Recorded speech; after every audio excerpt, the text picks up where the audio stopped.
নমস্কার বন্ধুরা, রান্নাঘরের টুকিটাকিতে আপনাদের সকলকে স্বাগত। আজ আমি আপনাদেরকে বানিয়ে দেখাবো খাস্তা মুচমুচে নিমকি। এই বর্ষার সন্ধ্যায় কিন্তু চায়ের সঙ্গে এই খাস্তা মুচমুচে নিমকি কিন্তু ভীষণই ভালো লাগে। দেখুন নিমকিগুলো ঠিক কতটা খাস্তা হয়েছে। তাহলে চলুন দেখে নিন রেসিপিটা। দেখুন তার জন্য এখানে আমি একটা থালার মধ্যে বেশ কিছুটা ময়দা নিয়ে নিচ্ছি।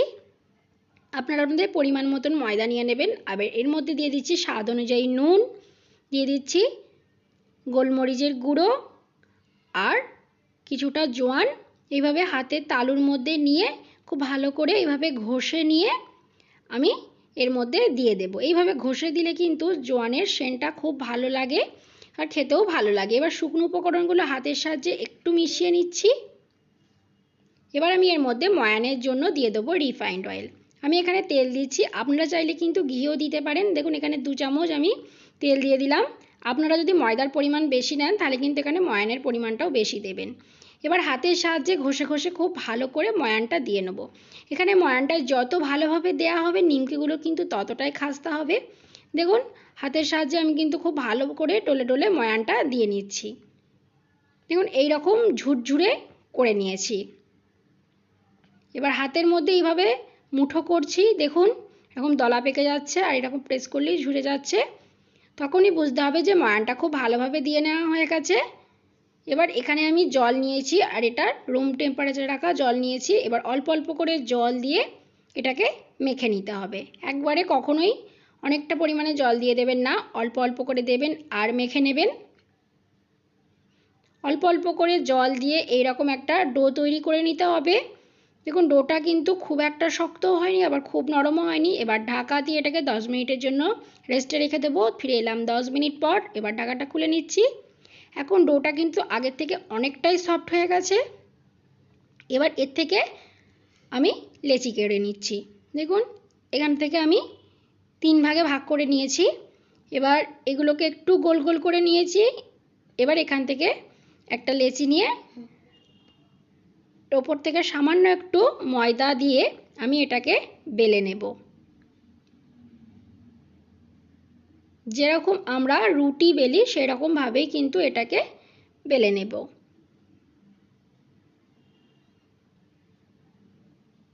ঠিক ওই রকম পাতলা করেই কিন্তু বেলে নিতে হবে।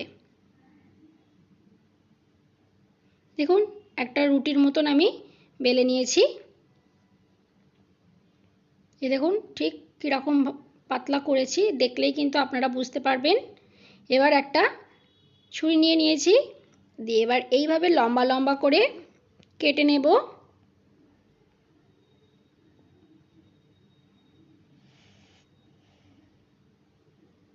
দেখুন প্রথমে এরকম লম্বা লম্বা করে আমি পুরো রুটিটাকেই করে নিয়েছি।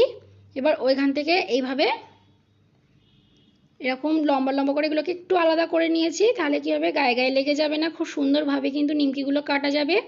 এবার দেখুন এগুলোকে আমি নিমকির শেপে কেটে নিচ্ছি। এইভাবে একটু ক্যারাচে করে এইভাবে করলে কিন্তু খুব সুন্দর একটা ডায়মন্ড শেপের নিমকি তৈরি হয়ে যাবে। দেখুন এইভাবে কিন্তু আমি সমস্তগুলোকেই করে নেব। দেখুন সমস্ত নিমকিগুলোকে এইভাবে করে নিয়ে আমি একটা থালার মধ্যে এইভাবে ছড়িয়ে রেখেছি। এবার এগুলোকে ভেজে নেব। তার জন্য গ্যাস অন করে কড়াইয়ের মধ্যে বেশ খানিকটা রিফাইন্ড অয়েল গরম হতে দিয়ে দিয়েছি। দেখুন তেল কিন্তু খুব ভালোভাবে গরম হয়ে গেছে। এবার আমি দেখুন ওপর থেকে একটা দুটো এইভাবে নিমকি দিয়ে দেখে নিচ্ছি যে তেলটা ঠিকঠাক হয়েছে নাকি। দেখুন নিমকিগুলো এইরকমভাবে তেলের ওপরে ভেসে উঠছে, মানে তেলটা পারফেক্টভাবে গরম হয়ে গেছে। এবার গ্যাসের ফ্লেমটা মিডিয়ামে রেখে ওখান থেকে বেশ খানিকটা কেটে রাখা নিমকি আমি দিয়ে দিলাম। দিয়ে প্রথমে দেখুন দলা দলা মনে হচ্ছিল, কিন্তু তেলের মধ্যে দিয়ে হালকা করে খুন্তি দিয়ে এইভাবে নাড়িয়ে দেবেন, দেখবেন খুব সুন্দরভাবে একটা একটা করে সেপারেট হয়ে যাচ্ছে।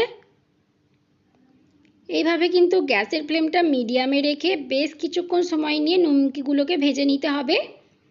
আর মাঝে মাঝেই কিন্তু খুন্তি দিয়ে এইভাবে উল্টে পাল্টে দিতে হবে, তাহলে কিন্তু নিমকির দুটো দিকই খুব সুন্দরভাবে ভাজা হবে। আর গ্যাসের ফ্লেমটা কিন্তু অবশ্যই লো টু মিডিয়ামে রাখতে হবে, তবেই কিন্তু নিমকিগুলো খাস্তা হবে। দেখুন লো টু মিডিয়ামে রেখে মিনিট 2 সময় নিয়ে নিমকিগুলোকে আমি এইরকম লাল লাল করে ভেজে নিয়েছি। নিমকিগুলো কিন্তু সমস্তগুলো তেলের ওপরে এইভাবে ভেসে উঠেছে।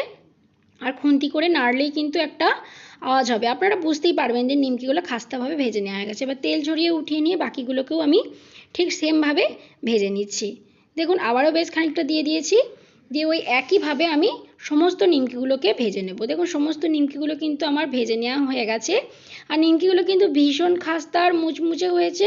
এইভাবে করে নিমকি বানিয়ে কিন্তু আপনারা এয়ারটাইট কন্টেনারে করে রেখে অনেক দিন পর্যন্ত ঘরেতে স্টোর করতে পারবেন। দেখুন নিমকিগুলো কিন্তু ভীষণ খাস্তা হয়েছে। তো বন্ধুরা আমার এই রেসিপিটা কেমন লাগলো কমেন্টে অবশ্যই জানাবেন। ভিডিওটা ভালো লাগলে একটা লাইক করে চ্যানেলটিকে সাবস্ক্রাইব করে দেবেন। আজকের মতন এই পর্যন্তই, ধন্যবাদ।